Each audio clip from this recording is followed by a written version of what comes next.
கவசகுண்டலம் இந்திரனால் பெறப்பட்டது. பிறகு கல்வி பரசுராமரால் தரப்பட்டு பறிக்கப்பட்டது. இருந்தாலும் உடன் இருக்கிறான். அந்த கர்ணனுடைய சிறப்புகள் எல்லாம் சொல்லுகிற போது அவனிடத்திலே குறைபாடு இல்லையா என்றால் குறைபாடு இருந்தது, இல்லை என்று சொல்ல முடியாது. ஏனென்றால் குறைகளே இல்லாத மனிதர்களாக இருந்தால் அவர்கள் கடவுளுக்கு ஒப்பாவார்கள். பூரணமானவன் இறைவன் ஒருவனே. மனிதர்கள் அப்பூர்ணமானவர்கள், குறைபாடு உடையவர்கள். சில்வால்னால் பல்பலி சிற்றடிவினோர் என்று சொல்வார் பரிமேலழகர். சரி, இந்த கர்ணன் இன்னும் எத்தனை சாதனைகளை எல்லாம் அவருக்கு செய்து கொடுத்தான் துரியோதனனுக்கு, கௌரவர்களுக்கு. கர்ணனிடத்திலே குறைபாடு என்று சொல்கிற போது பாண்டவர்களை வீழ்த்த வேண்டும் என்ற எண்ணம் அவனுக்கு ஏன் வருகிறது என்றால், தன் சகோதரர்கள் என்று அவனுக்கு தெரியாது. தெரிந்த போதும் கூட அவன் மாறவில்லை. அவனே நல்லவன்.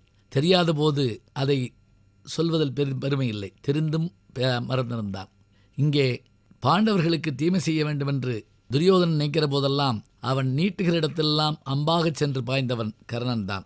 அதனால்தான் அங்கே பாஞ்சாலி சபை நடுவே வைத்து துயில் உரியப்படுகிற போது தன்னுடைய பங்குக்கும் சில வார்த்தைகளை சொல்லுகிறான் கர்ணன். இன்னும் சற்று முன்னே சென்று பார்த்தால் சூது போரிலே அவர்களை ஜெயிக்க வேண்டும், போர்க்களத்திலே ஜெயிக்க முடியாது என்ற துரியோதனன் கருத்தை மறுத்தவன் கர்ணன் தான். இல்லை, போர்க்களத்துக்கு செல்வோம், வெற்றி என்றால் நமக்கு, இல்லை என்றால் மரணம் என்றான். ஆனால் அருகில் இருந்த சகுனியோ சூதுபோர் செய்தால் லாபம் நமக்கு, மற்போர் செய்தால் யார் வெல்வார் என்பது தெரியாது, வேண்டாம் என்று தடுத்தான். அதனால்தான் மண்டபம் கட்டினார்கள். அதற்கு அவர்கள் வரவழைக்கப்பட்டார்கள்.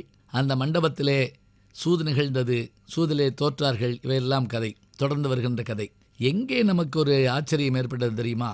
தோற்றவர்களுடைய உடம்பிலே துணி இருக்கக்கூடாது என்ற விஷயத்தை ஞாபகப்படுத்தியவன் யாரென்றால் கர்ணனாக இருக்கிறான். தன்னையும் தம்பிமாரையும் நாட்டையும் வைத்திழந்த தருமன் பாஞ்சாலியை வைத்து ஆட தூண்டப்படுகிறான். இந்த ஒரு இடத்திலே நீ ஜெயித்தால் நீ தோற்ற அத்தனையும் திருப்பித் தருகிறேன் என்று சொல்ல, அப்போது சூதாட்டத்திலே ஈடுபட்டு ஜெயித்தவர்கள் உலகத்தில் யாருமே இல்லை என்பார் திருவள்ளுவர்.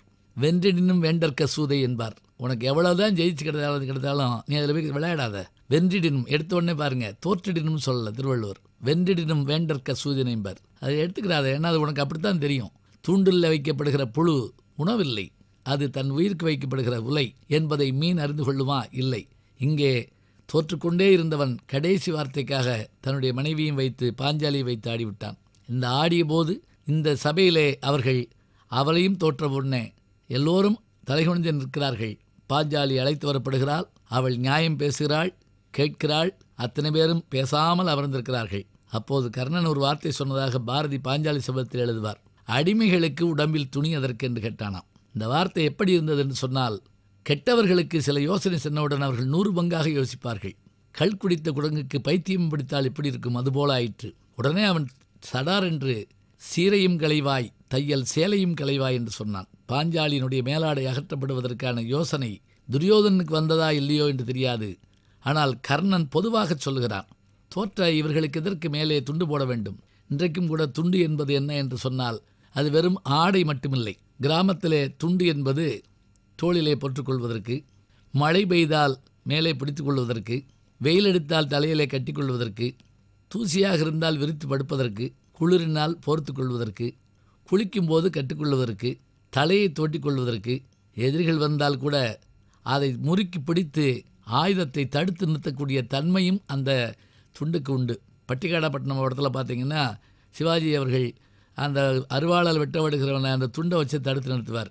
இதே துண்டு தோளில் இருந்தால் பெருமை, இடுப்பில் இருந்தால் மரியாதை, தலையிலே போட்டுக்கொண்டால் துக்கமோ அல்லது அவமானமோ என்ற ஒரு பொருள். தலையில் துண்டைத்தான் நீ போட்டுக்கிட்டு போனோம் என்று ஒரு வார்த்தை நாம் இன்றைக்கு சொல்லுகிறோம். துண்டு தானே என்று நினைக்கக்கூடாது, இத்தனை விஷயம் அதில் இருக்கிறது. அடிமைகளுக்கு தோளிலே துண்டு எதற்கு என்று அவன் கேட்க பாஞ்சாலி அங்கே மானபங்கப்படுத்தப்படுகிறாள். அப்போதுதான் அவர்கள் சபதம் போடுகிறார்கள். அந்த சபதம்தான் பிற்காலத்திலே போர்க்களத்தில் நிகழ்கிறது.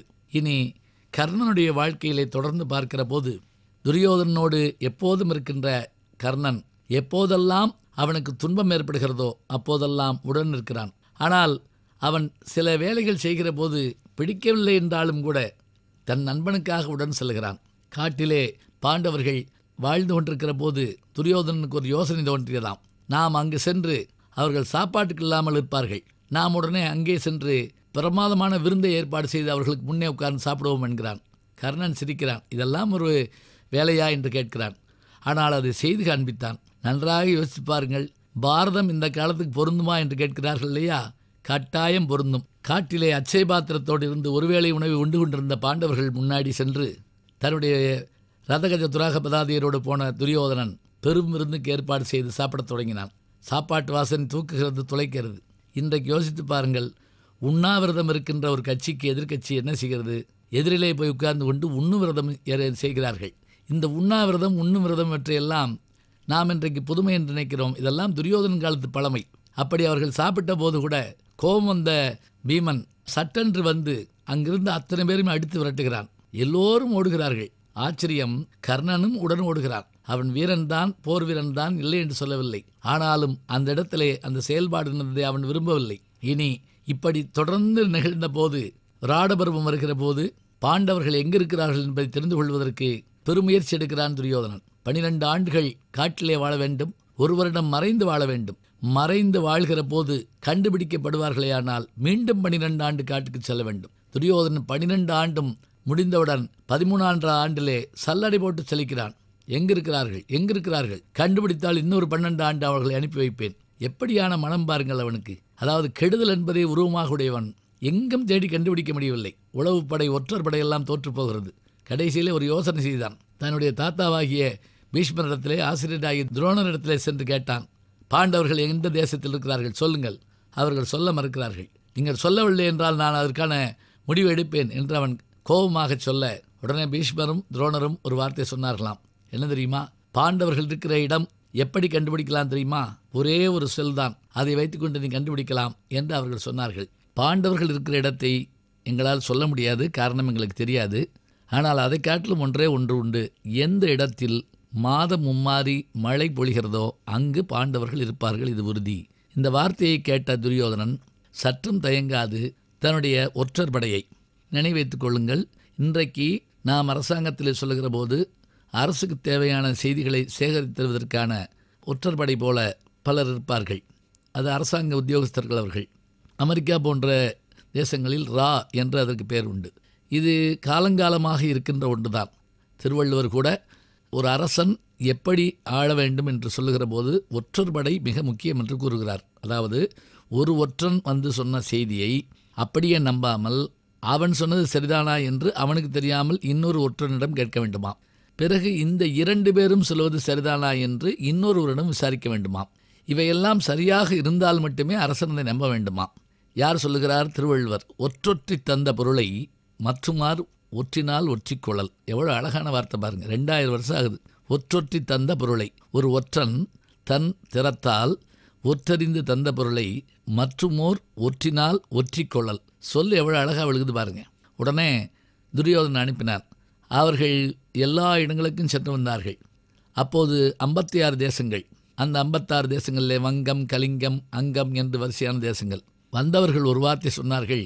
விடாது மழை பொழிகிற செழிப்பான தேசம், விராடன் ஆளுகிற விராட தேசம் என்று சொன்னார்கள். சொன்ன உடனேயே துரியோதனனுக்கு புரிந்துவிட்டது.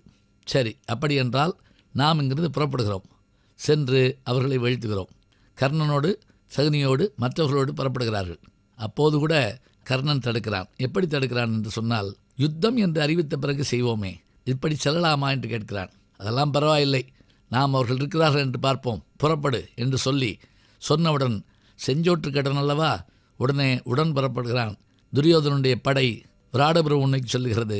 விராடனுடைய தேசத்திலே மழை மும்மாறி பொழிகிறது என்று சொன்னால் அதனுடைய சிறப்பை கருதிதான் இன்றைக்கும் கூட நீங்கள் பார்க்கலாம். கிராமங்களில் மழை பெய்யவில்லை என்று சொன்னால் மகாபாரதத்திலே பொதுச்சாவடியிலே விராடபுரமும் வாசிப்பார்கள். மதுரையிலே கூட ராமாயண சாவடி என்று ஒன்று இருக்கிறது. நம்முடைய வடக்கு மாசி வீதியிலே ராமாயணம் மகாபாரதம் படிப்பது வழக்கம். அது எப்படி படிப்பார்கள் தெரியுமா? ஒருவர் அந்த விளக்கு வெளிச்சத்திலே அதை வைத்து வாசிப்பார். ஒருவர் எழுந்து நின்று பிரசங்கம் செய்வார். இன்னும் அழகாக சொல்வதாக இருந்தால், பிரசங்கம் செய்பவர் ஏறத்தாழ நடித்தே காட்டுவார், மோனோ ஆக்டிங் மாதிரி.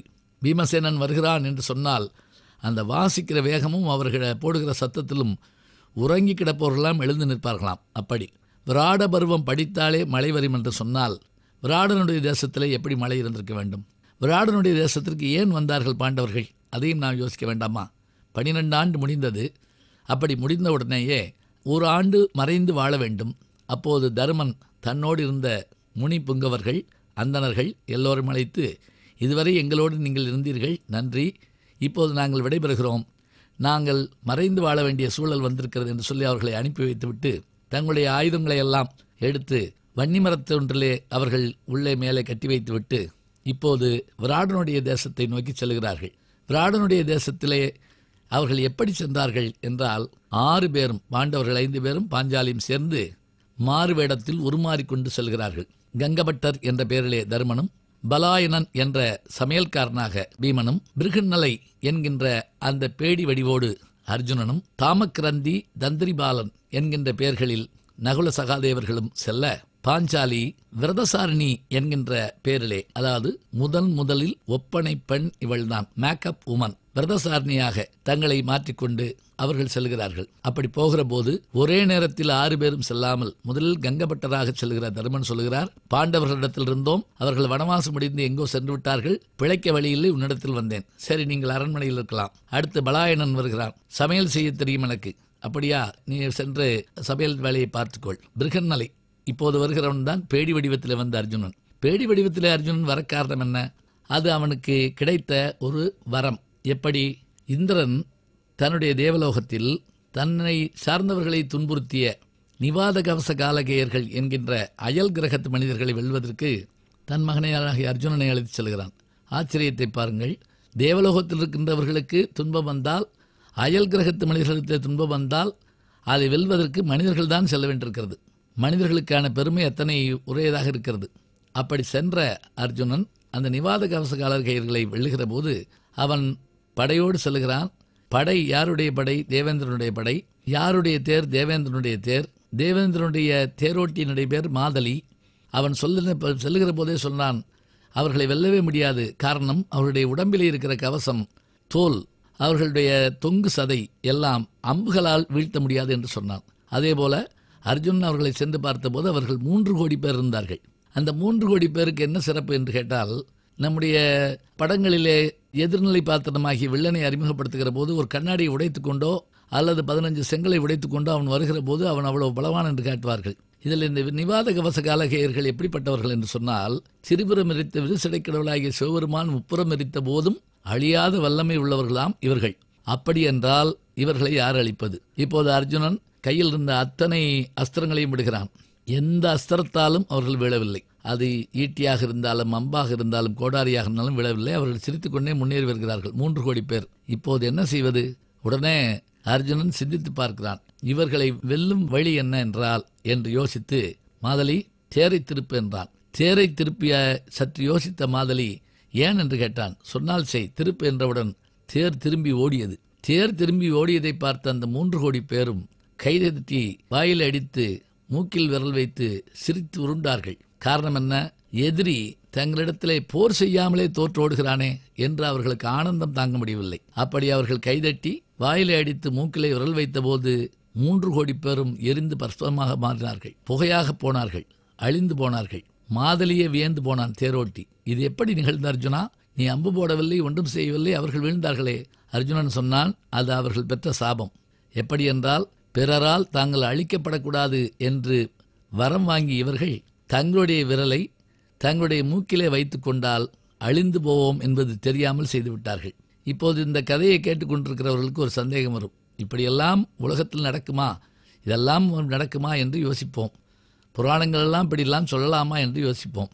சரி, உங்களிடத்தில் இருக்கின்ற அலைபேசியிலே டெலிட் என்ற ஒரு வார்த்தை இருக்கும். நீங்கள் தெரியாமல் அதை நீங்கள் தொட்ட உடனேயே நீங்கள் சேகரித்து வைத்திருந்த அத்தனை விஷயங்களும் அதில் அடிபட்டு போகும். டெலிட் பாயிண்ட்டை தொட்டுட்டேன்னு தெரியாமல் சின்ன பிள்ளை தொட்டுட்டா அவ்வளோ நம்பர் அழிஞ்சு போச்சு அப்படிங்கிறோம். சொன்னால் இப்போ நீங்கள் இது ஒரு 10 வருஷத்துக்கு முதல்ல உங்கள் வீட்டில் சொல்லியிருந்தீங்கன்னா என்ன சொல்லுவாங்க? நம்பரை சேகரித்து வைக்கிறதா, அது அழிஞ்சு போகிறதான். அது எப்படி அப்படிமோ. டெலிட் பாயிண்ட் என்று ஒன்று இருக்கிற போது அது மறைந்து போகும் என்று இன்றைக்கு நாம் சொல்வதைப் போல அவர்களுக்கு ஒருவேளை அது டெலிட் பாயிண்டாக இருந்திருக்கலாம். இப்படி அவர்களை வீழ்த்தியதன் காரணமாக வேண்டிய அஸ்திரங்களை கொடுத்தான்.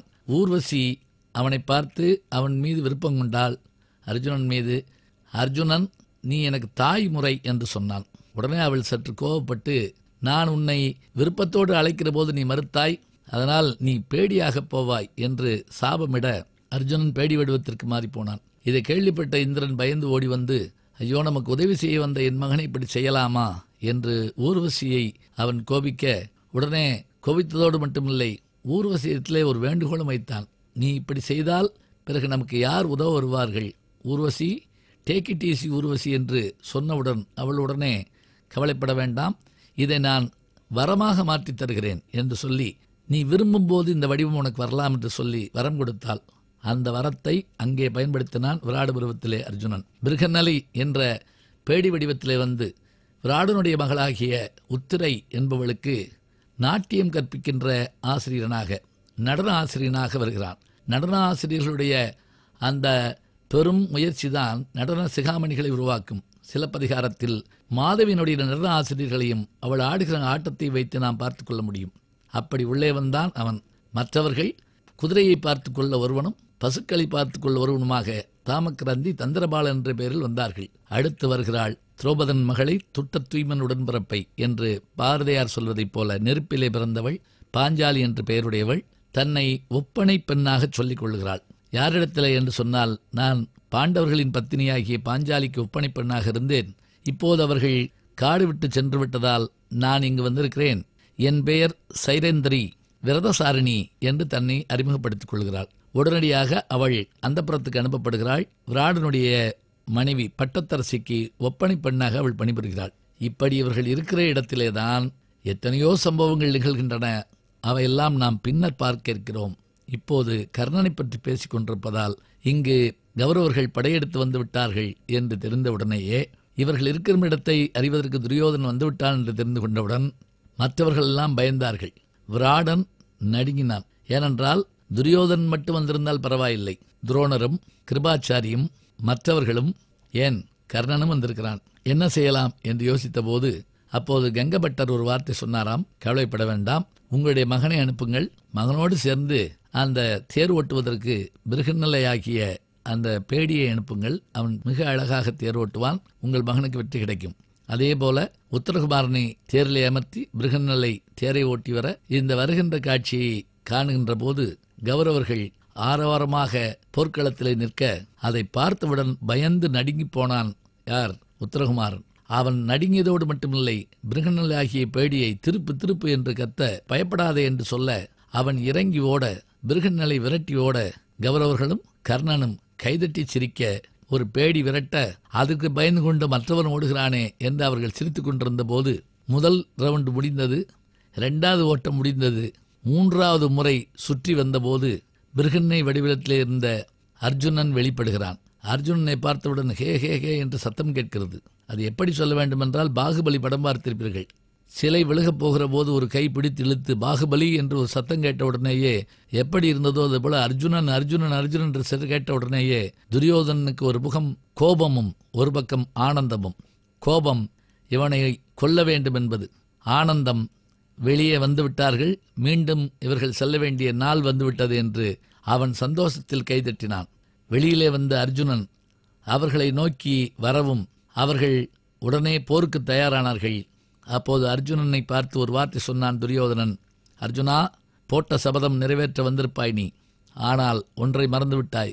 13 ஆண்டுகள் முடிவடையாமல் வெளியில் வந்தால் மீண்டும் 12 ஆண்டுகள் காட்டுக்கு செல்ல வேண்டும் என்பது பந்தயத்தின் போது எடுத்த முடிவு. அவசரத்தில் உன் அறிவு மங்கிவிட்டது. இதோ இப்போது இங்கிருக்கிறார்கள் பெரியவர்கள், இவர்கள் முன்னிலையில் சொல்லுகிறேன். என்ன சொல்வது? ஆணையிடுகிறேன், மீண்டும் நீயும் உன்னுடைய பேடியான உன்னுடைய அண்ணனும் மற்றவர்களும் உடனே இங்கிருந்து செல்ல வேண்டும். 12 ஆண்டு காலம் காட்டுக்கு செல்ல வேண்டும் என்று அவன் கர்ஜித்த போது அர்ஜுனன் வெகு வினயமாக தன்னுடைய ஆசிரியர்களை கும்பிட்டு வணங்கிவிட்டு, துரியோதனா, உனக்கு கணக்கு போட தெரியாது, அதனால் நீ கணக்கில் ரொம்ப வீக், நீ பண்ண சொல்லுவோம் பாருங்க, அது மாதிரி உனக்கு சந்தேகம் இருந்தால் உன்னுடைய ஆசிரியர்மாரிடத்திலே கேட்டுப்பார். நேற்றோடு 13 ஆண்டுகள் முடிவடைந்தன.